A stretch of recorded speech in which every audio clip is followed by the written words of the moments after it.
coming up on Sleep, Eat, Perform, Repeat.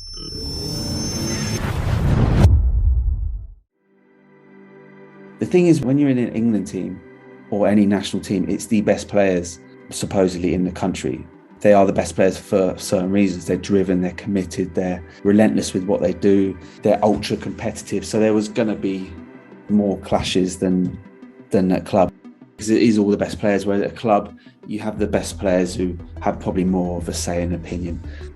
Everyone was just so desperate to win because they're so ultra competitive, always wanted to play for England. Once we got to a game and we just knew what we needed to do and why we were doing it, and sort of put all that stuff aside. Maybe early on in the week, if you didn't agree with stuff, you'd be thinking about it, but once you got into the week, it was like, we're just here to win for England and for us.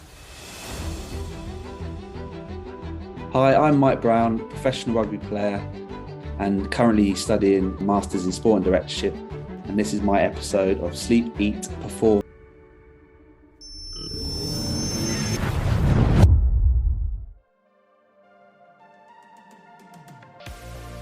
Today we spoke with Mike Brown, English professional rugby player with 72 caps for England. Mike has amassed 340 appearances for Harlequins and 500 points, 12 for Newcastle and 72 caps for the England National Rugby Union team. Predominantly a fullback, Mike has won 3 Six Nations titles with England and 2 English Premiership titles with Harlequins. He won the 2014 RBS Six Nations Player of the Championship award and is renowned for his work ethic, tenacity and ability to attack with ball in hand. Today we unpack the fullback position and why that was the position for Mike. He started as a 10, has the heart of a 6.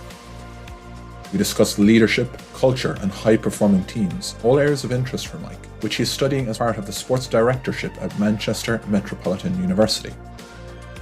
Mike explained the intricacies of bringing club players from different environments and playing styles together for the national team, and the challenges of that for England.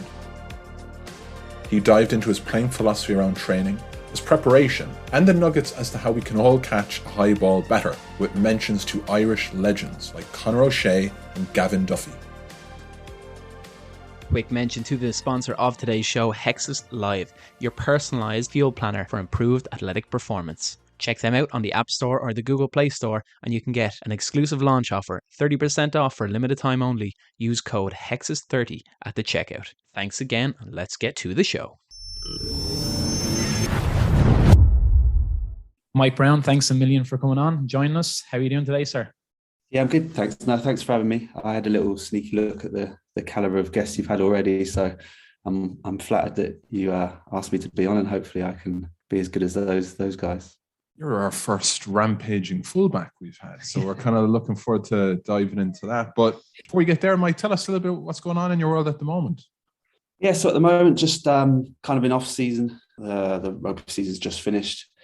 And I'm currently unemployed, so trying to find a new club at the moment.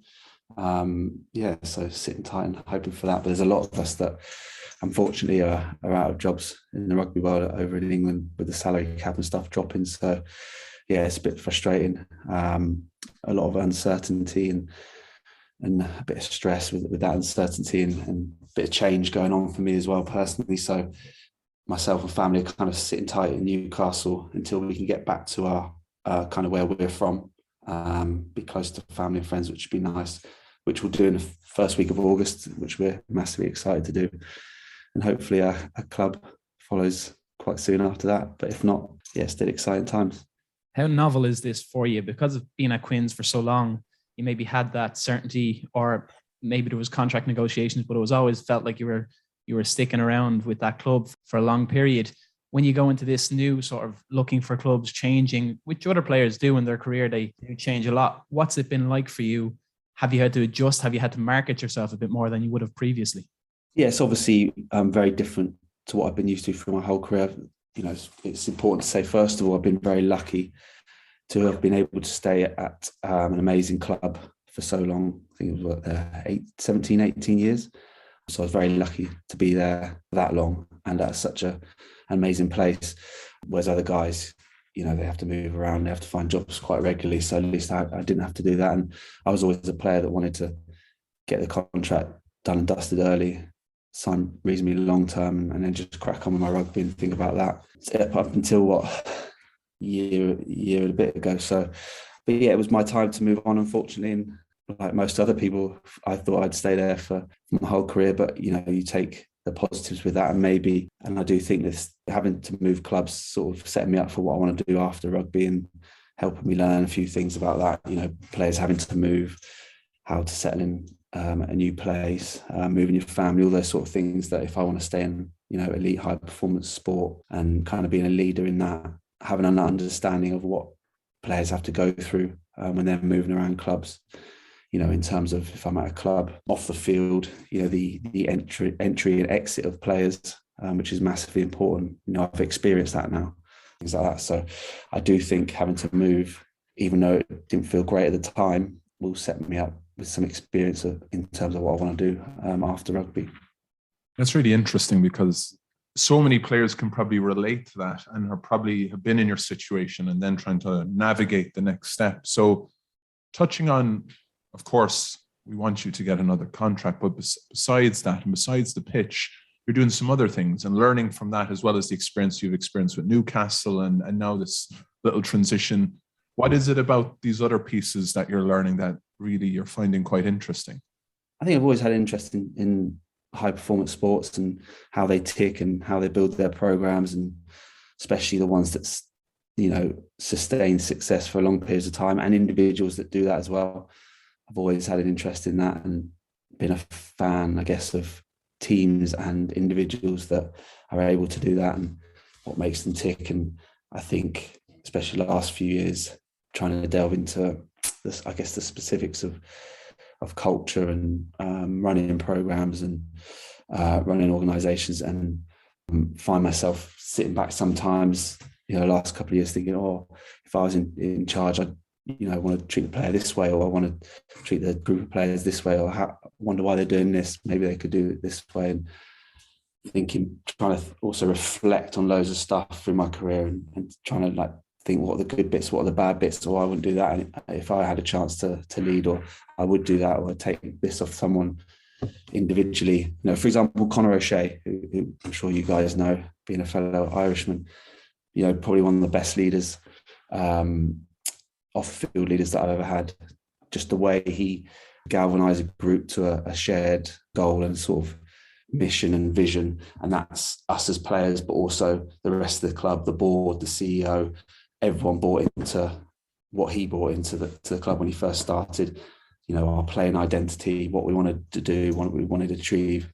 Going back to the contract situation, my contract was actually up when he first would join Quins, but he hadn't even started his job at Quins. But he came in probably 4 months before he officially started at Quins, just to sit down with me and tell me about his vision, his goal for the club, what he wanted to achieve, what he wanted me to achieve as an individual. And then it was a no-brainer for me. He had me bought in massively to what it was about, and everything he kind of promised, we went on to do as a group and individually. So yeah, he's a great example of someone I've learned and taken a lot from. Looking specifically into that, and I'm sure you're doing case studies with the Masters in Sports Directorship, the culture, the clear identity, the team full of leaders that you mentioned that Harlequins team had in the successful year of 11-12, what do you think were the reasons that can't be replicated each year, and why is it so important that teams focus on getting that right before maybe technical, tactical, other pieces that come along and are seen as important as well? I'll answer the last bit first. I think the reason that's so important is because it lays the foundation for everything else to follow on from. So having clear identity, having a clear culture, getting the right people in the right places in that culture, the right players to fit into that, everyone buying into that. You can't get tactical and technical side, in my opinion, if you don't have those foundations underneath to build off. So again, looking at Conor, because I've mentioned him already, that's exactly what he did when he first came in. He gave us a clear identity, right? This is the way we're going to play. We're all going to buy into that. Sometimes we will lose, but I believe he got us all to believe that if we kept playing our identity, we'd win more than we lost. And because we had such confidence and belief in it, that is what happened. And then with the culture, just working hard, simple things like working hard, good standards. And then he just got the right people in. So he had a great foundation in terms of the academy boys that were coming through, in my opinion. So that would be me. Guys like myself, Chris Robshaw, George Robson, Jordan Turner, or George Lowe. I probably missed Danny Kaye, even though he didn't really come through the academy, he joined really early on. So he was still really young. Guys like that, Ugo Monye, but then he filled in the gaps with people like Nick Evans, Mo Fasavalu, Nick Easter. So we had a great blend of youth and exuberance and guys that have grown up kind of playing that style of way that Quins are known for, but also guys that had huge work ethic, were physical, desperate to achieve, to fill in the gaps. So yeah, that's the foundation for everything else to follow on from that. I'll just build on something there. David Dunn, as we mentioned off air, when he was working with you at Quins, I just asked him for a bit of background on you, Mike, and he said there was something that he loved about you was you would give everything to someone who you know was committed and was accountable and was giving everything to their job, their role. But sometimes if someone wasn't given that full commitment, you may not strike the perfect relationship because you have maybe a standard of excellence that you hold highly. If you held that for your career, and if you agree with it, we'll discuss that as well. But if you held that for your career, did that ever cause you issues when maybe other players and other approach from professionals on the field, off the field, didn't match up to that sort of full-on commitment, that sort of work ethic that you mentioned from that Quins team? Yeah, firstly, he's spot on with that the way he's described me, I think.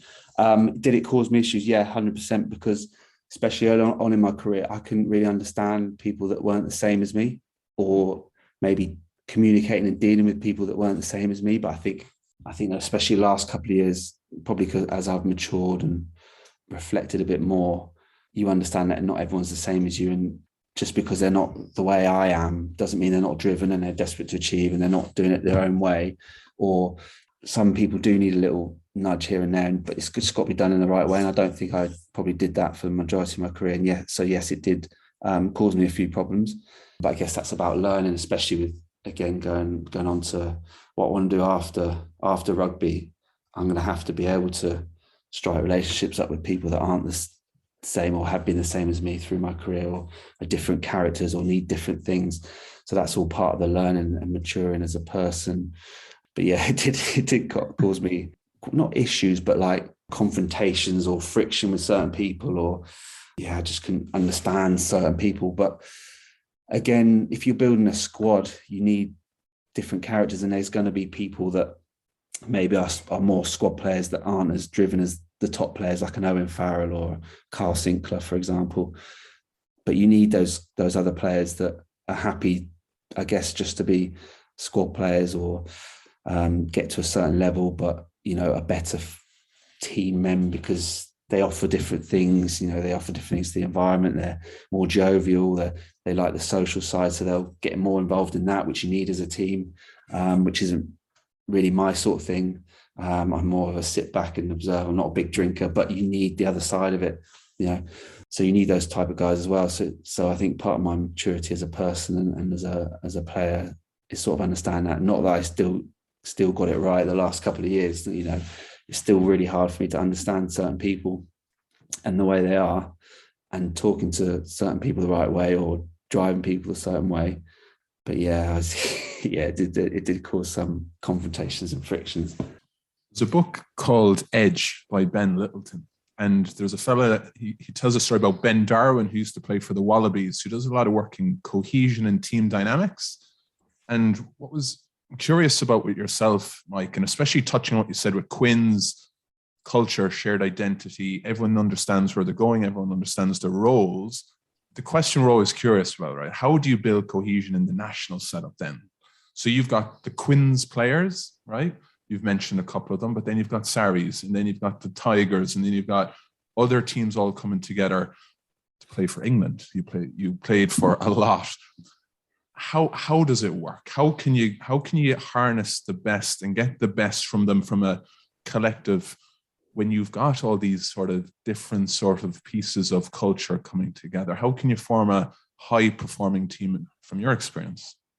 I mean, it's incredibly tough, and I'm not sure if any of my time with England we ever got it completely right, because also you got chucking in the mix little things like, good, because you hammered us a few times, right? So we wouldn't want to have got it much better at times. Yeah, when you chuck in little things into the mix on top of things that you've said about being at different clubs and stuff, things like the amount that players get paid for playing for their country. And I know not many people like to talk about it, but it's a big thing. It's on your mind. Like, there's financially, you're going to get rewarded very well for playing for England. So then you chuck that into the mix. Everyone's desperate to play for that. And then it's playing for your country, which is a massive driver for everyone. And then, so all those little things cause a bit of selfishness. And, the depth of talent within England, if you don't perform or do your job, or are not in with the coach or the right sort of, the right people, or don't train well, the next person's in, especially with someone like Eddie Jones, who's, ruthless in terms of that.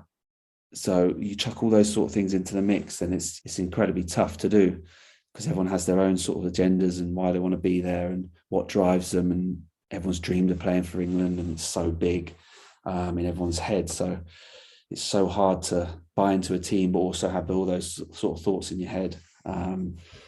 So yeah, it's tough. And like I said, I don't know if we ever got it right, to be honest. It sounds like they are getting it a bit better now. And I know maybe the performances don't show it, but the noises that are coming out of the camp now, and I think that might be down to probably the diversity of thought and leadership in their leadership group. So when I was with England in a more successful time under Eddie, it was very, and I have to be careful what I say because not many people like it, but Sarri's led, it was. But they were the top team at the time, so that's understandable. They had all the best players and were playing the best in terms of winning stuff. So naturally, they were more going to be in there. But I don't know if it created a diversity of thought and things like that, because it very much felt like Sarri's plus guys that sort of fitted into that mould. I'll get in trouble for saying that, I'm sure, but not a lot of people would agree, maybe. But so that was tough. But I think now it seems like they've got more of a mix of characters and players. So you've got some of Sarri's players like Owen still in there, Jamie George, but then you've got Courtney Laws, who's much more relaxed, but very much a leader in terms of what he does on the field, and with his physicality and his standards of training and playing, but very chilled, like almost horizontal off the field. Henry Slade, who's again quite relaxed as well, but he's from a different club, so then there's a different thought process there. Carl Sinclair, been at two clubs, Bristol and Quins, so he's got a bit of different thought there. So it creates for me a more diverse thinking and opinion, and they can bounce ideas off each other and then come to an agreement of which way they want to go, instead of it being a bit more geared and influenced a certain way, which might not be a bad thing, but I think for an England team it's better to have a diverse thought. So then you create, I think then everyone out on the outside in terms of the squad of players probably feel a bit more like their voice and opinion might matter a bit more. And this is just for me sitting back on the outside and looking in, obviously I'm not in that, but yeah, it's incredibly tough. And like I said, I don't think we ever got it completely right, even though we were successful under Eddie. I don't know if we got it completely right, in my opinion, but it's so hard, especially for an England team with all the things I mentioned and you guys mentioned as well. Yeah, it wasn't, and we're speaking with this, like you performed and you achieved a lot during that time as well. It wasn't as if it was a broken team or culture or anything. From your experience and your own perspective, if you're going in to play a game with maybe a teammate that you don't agree on their values, maybe something as deep as that, or you don't agree with their approach to something, how do you reframe your approach to make sure you're going to strike harmony with that player on the pitch, even though there is that maybe we don't click, and that will happen across a team group of individuals? How do you make sure that you're both getting the most out of each other, even if you disagree on certain things? Oh, good question. Well, for me, I just wanted to win, so I wasn't really bothered. You'd have disagreements. I guess mainly on the field, you clash and stuff, because the thing is when you're in an England team or any national team, it's the best players supposedly in the country, and they are the best players for certain reasons. They're driven, they're committed, they're relentless with what they do, they're ultra competitive. So there was going to be more clashes than at club, I think. Mm-hmm. There's kind of less of a hierarchy because it is all the best players, whereas at a club you have the best players who have probably more of a say and opinion and maybe heard a tiny bit more. But yeah, because you have all those best players in the country, there's going to be clashes. But for me, I don't know. I'd never really thought about that until you mentioned it there. I think just everyone was just so desperate to win because they're so ultra competitive and committed, always wanted to play for England. I think once we got to the game and things like that, we just knew what we needed to do and why we were doing it, and sort of put all that stuff aside. I think maybe early on in the week, if you didn't agree with stuff, you'd be thinking about it. But once you got into the week, it was like, no, we're just here to win for England and for us, to be honest. Clear objective and focus or something. Yeah. What about the fullback position?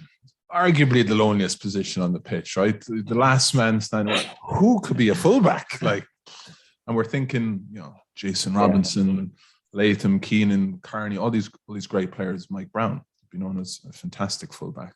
Thanks. What was it about the position that drew you? Like, why did you become a 15? And kind of what is it about that position maybe that made you successful? That if there's a young fullback listening to this, you'll go, that worked for Mike, I might do a bit of that. I want to be just like Mike. So yeah, I'm not sure many people think to themselves, I want to be like Mike, to be honest. Sometimes I feel like that Gary Neville sort of player. No one wants to be Gary Neville, do they? Even Gary were talking about it. Don't say that about yourself. And a bit like Gary Neville, actually, they were talking about how right backs just are guys that weren't good enough to be central midfielders or centre backs or physical enough to be centre backs. I think it's a bit like that for a fullback. You're kind of either a failed 10 or not quick enough or elusive enough to be a winger, to get pushed back to fullback. Yeah, I very much started off as 10. All the fullbacks now are not happy with that comment. Yeah, maybe, yeah. They're like, but maybe he's if right. they were honest with themselves. I was a yeah. So yeah, but you've got a bit of bravery about you, so you get logged back there. So yeah, I started out off as a 10 and stayed there till I was about 16, but I was never good enough. Like, I was a bit more selfish, which I'm sure people would agree with.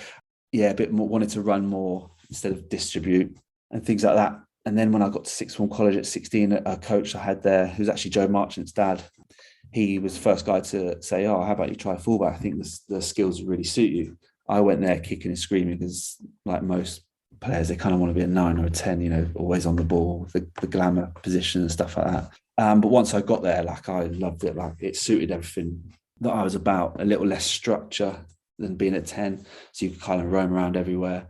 I kind of liked the physical side of being a forward, but I was never going to be a forward because I was skinny and stuff like that, like I am today. But I loved getting in the mix sometimes. But then as a fullback, you can kind of get in the mix and then get out again, pick and goes, things like that. You can just kind of go everywhere as a fullback. So I love that. And then I think my competitive side just loved, things like the high ball, the one-on-one tackles when someone breaks clear. And as a fullback, you should never really make that last-ditch one-on-one tackle, but it was that sort of competitive side of me that wanted that challenge. And sometimes I'd be in games where I'd be like, oh, lads, please miss a tackle. I was just desperate to get involved and make one. So I'd want them to kind of miss one so then I could get involved. And once you get them down and get over the ball, I love that side of contestant at the breakdown. Yeah, so it just kind of suited me. I was a decent kicker as well. I was not that good at high balls though, which is I managed to make into one of my super strengths, I think. So I was never good at high balls. And then I think it was a year into my Quins Academy time. It was Andy Friend, who's now at Connaught, under Dean Richards. They pulled me aside and just basically like, look, you're never going to play fullback for us because you're not very good on high ball. And I was like, yeah.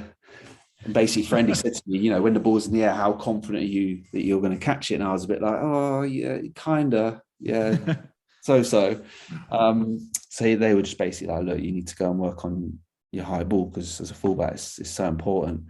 And it's proved to be even more important now because the kicking game's grown so much compared to back when I was 18 or 19, I think it was. So basically, luckily, Andy Friend was a fullback. Originally when he was a player back in Oz, so I had him to help me. And then Gavin Duffy was still at Quins then, another Irishman, so there's a lot of Irish connections for me through my career. So who was unbelievable under high ball, the best at the club by miles, but also he's known for that. He had a Gaelic football background, I believe. So I basically pulled him aside and I asked him to work on it with me, and fair play to him. He worked hard with me on that. He could see I was coming through as a young fullback, desperate to take his spot. So fair play to him for doing that for me, which now has turned into one of my super strengths, I think, and managed to help me get to the levels that I've managed to get to. So I owe him a lot. So yeah, there's a big Irish connection there, I guess. And then, a few years later, then Conor O'Shea turns up, another Irishman, another fullback. Who helped me work on it even more. So yeah, I've had some brilliant people to help me with that. Looking into it, if you're playing a game and you feel like, okay, and Ireland done a lot back in the day with Schmidt targeting fullbacks with high balls coming in. We used to play a lot of that kicking game. Sometimes that can be a tactic, and you see George Ford bringing back the spiral bombs a bit more now as well.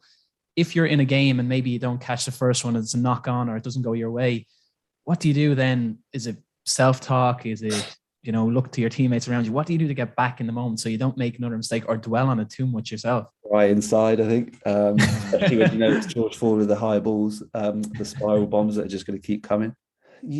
For me, I just always leant back on two key points of catching a high ball. Whenever I drop one, I just lean back on that. So then you kind of forget about it and just focus on those, which I try and do for every kick anyway.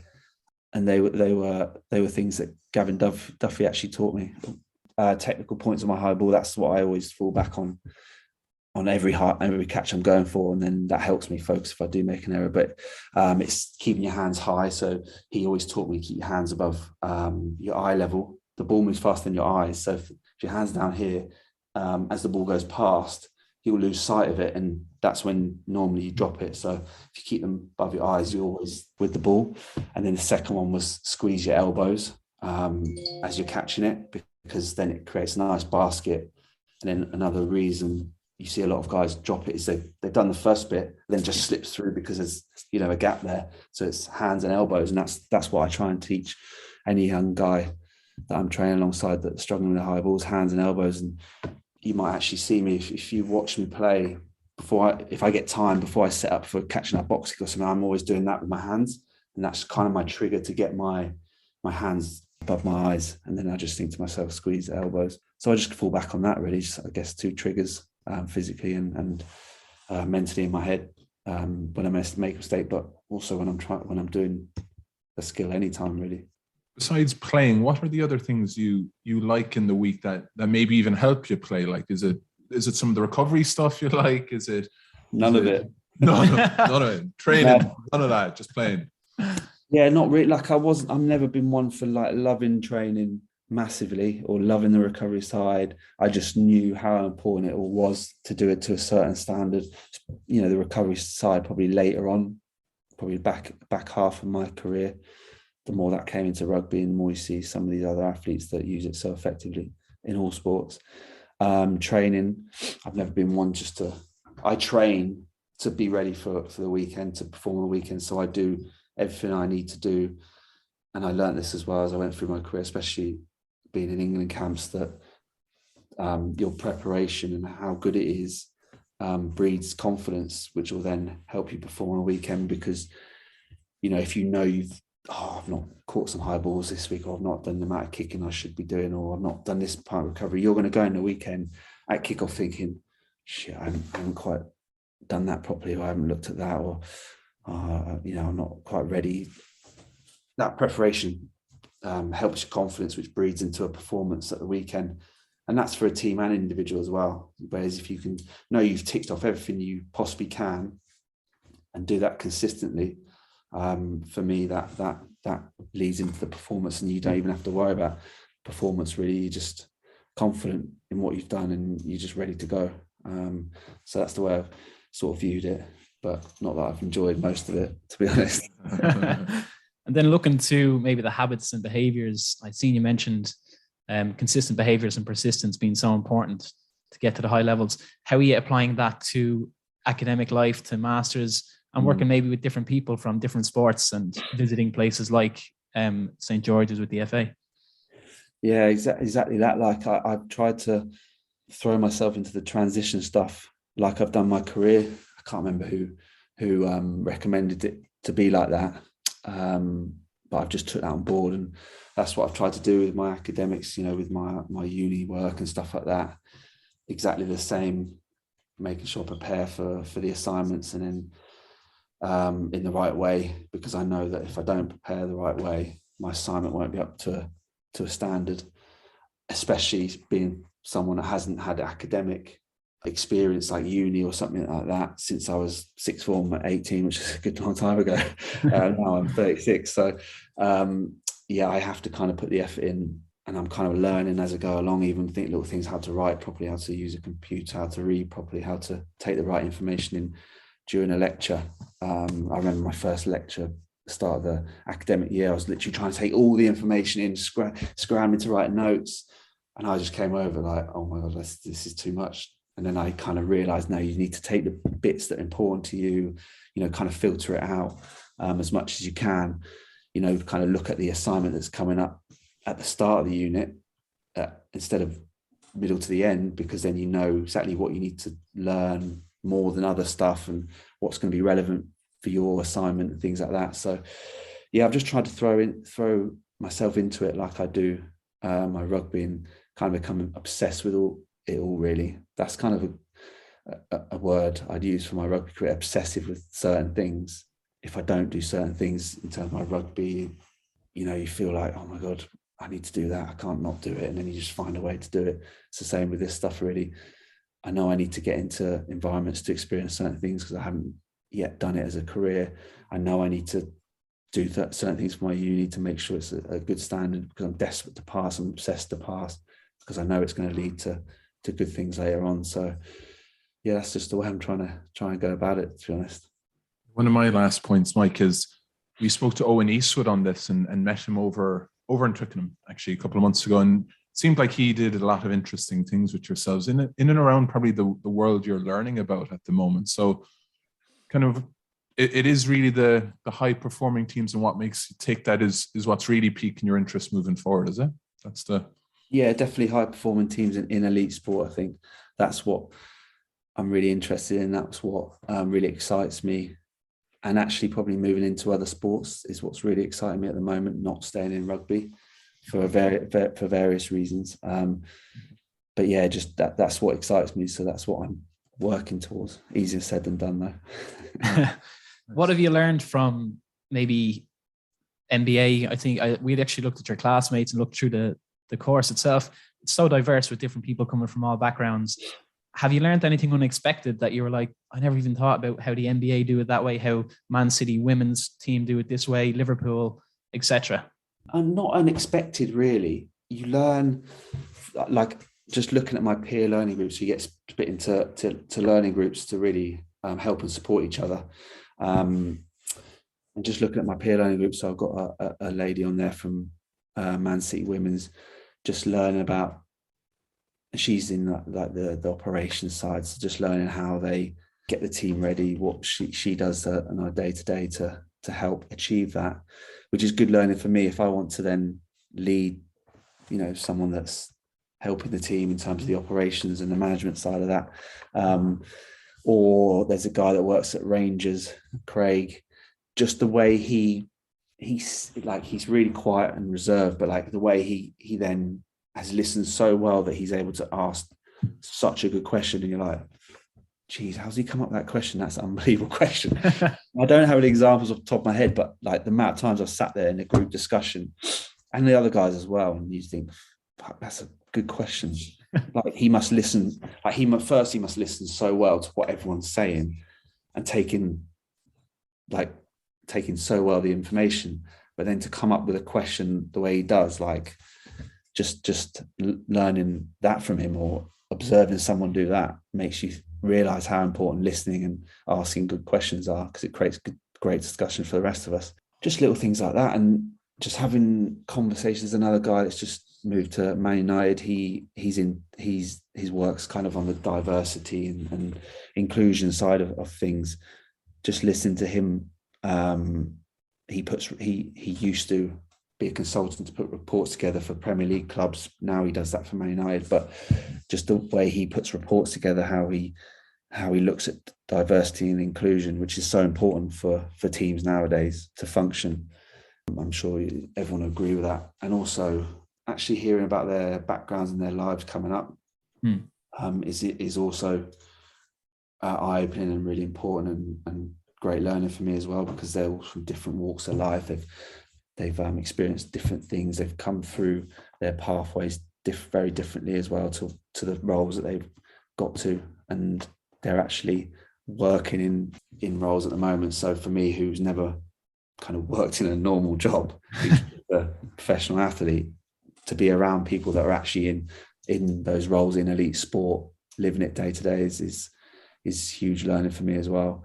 And actually, that peer learning group in terms of support and guidance for someone that's not very academic, and hasn't had anything in terms of experiencing anything academic for a long time, they've been a great support and guidance for me to lean on, which has been a huge help, which shows the character of people they are, I guess.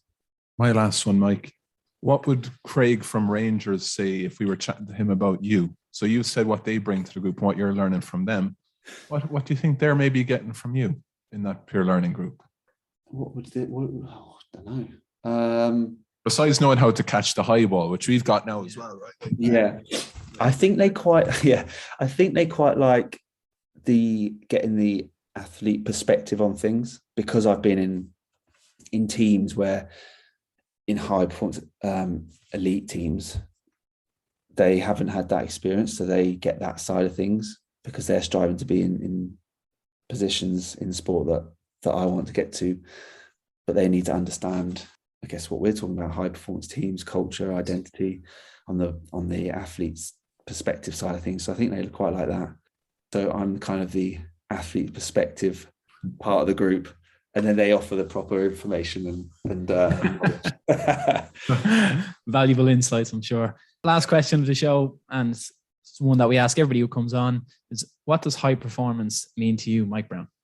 Yes, this is a huge question, isn't it? I think things like, as we all know, striving to be the best you can be, and that doesn't have to be as an athlete, that can be in everyday life, whatever job you're in, whatever role you are in life, just always trying to be the best in that as you possibly can be. I think consistency with your habits and your behaviors, and again, it doesn't have to be, as an athlete, but it can be little things like, I don't know, picking up litter, not chucking on the floor, even things like making your bed in the morning, just little things like that set you up for the day, or create good behaviors and habits, and then everything else builds on that. I think one thing for me that shows high performance is always finding a way to turn up and do your job, because there is days when you just kind of need to get by, but it's very easy to not even do that. It's just think, I don't feel like it today, I'm a bit tired today, or I feel a bit ill, or I've had a bad night's sleep, or just not feeling it today. But the high performing individuals that I know always find a way to get their shit done, basically. And again, I don't think that has to be in an elite sport. I think that can be in any walk of life. We all have days that we think, we don't want to do that today, or we don't want to do the washing up, or we don't want to make our bed. Little basic things, but you just find a way, get it done, and then you move on to the next thing, and then the next day you'll feel a lot better, and then you can strive to improve on certain things. So finding a way. I think longevity, especially in sport, shows high performance. We all know the famous ones: LeBron, Ronaldo, Messi, Federer, people like that. You point at me. I'm unemployed. Yeah. I'm currently unemployed, so I don't know if I count. But temporarily, Richard Wigglesworth at the weekend, 7 finals, 7 final wins. I think longevity shows high performance, because you've clearly done high performance things in all aspects of your life to get that longevity, in my opinion. Another one would be resilience. I think that's huge if you want to be a high performer. And again, it doesn't have to be as an athlete. And I think a lot of young people now are struggling with this resilience. And I think it should be taught in schools as well as leadership and communication. I think that's another subject to talk about, but I don't think the schools are teaching the right things in terms of all that. But resilience is a huge one for me. I guess it goes back to the finding a way. Like, having resilience is high performing, coming back from setbacks, just looking at athletes from injuries or non-selection. There's been a lot of studies on how trauma leads to success, and I think that, but you have to be resilient to be able to do that. I think it's too easy to to feel down and after a setback, however big or small. So resilience for me shows high performance. And this is something I've learned, for only a few months ago. I think the ability to be present is a sign of high performance. And again, that's in every walk of life. And that's something that I don't do well, I think. I think just being a father, being present, when you've got other things in your mind and other worries and other stresses, or, what you need to do for work or things like that going on, it can be hard to be present at times. As a husband, that's massively important. So you have a good home life, present in your job, so that you're not worrying about certain things. You're fully present and committed to what you're doing. So then you can do it to a high standard. So I think, and it's something I'm working on definitely at the moment, with a great guy, Craig White, is being present, because that's hugely important if you want to be high performing. And Craig White guys should speak to him, because he's an unbelievable individual and what he's done in his career and things like that. So there's a little recommendation for you. Brilliant. David Cosgrave is a common friend, speaks a lot of Craig White. Yeah, he's an unbelievable man, human being, and he's had an unbelievable career. So yeah, I just reached out to him recently, and he's massively helping me with that sort of thing, because especially I think as an athlete transitioning, that's hugely important. Mike, thanks for showing up all the time and giving us so much there today. That piece, even about the present piece, really resonated as well with us. So thanks very much for all you've done. Wishing you the very best with the next move, which whatever that is, and also with your continued studies. And we really enjoyed today. Thanks a lot. Thanks a lot for having me. I really appreciate it. Enjoyed chatting, and hopefully I lived up to like I said at the start, the caliber of guests you've already had. So 100%. Mike. You'll be great at high balls now. So I'll be teaching my son that later. Like, look, you could be a 10, a 6, two top tips, man. Yeah, 2 top tips there. There you go. That's it for sure. Brilliant. Thanks a million. Thanks a lot.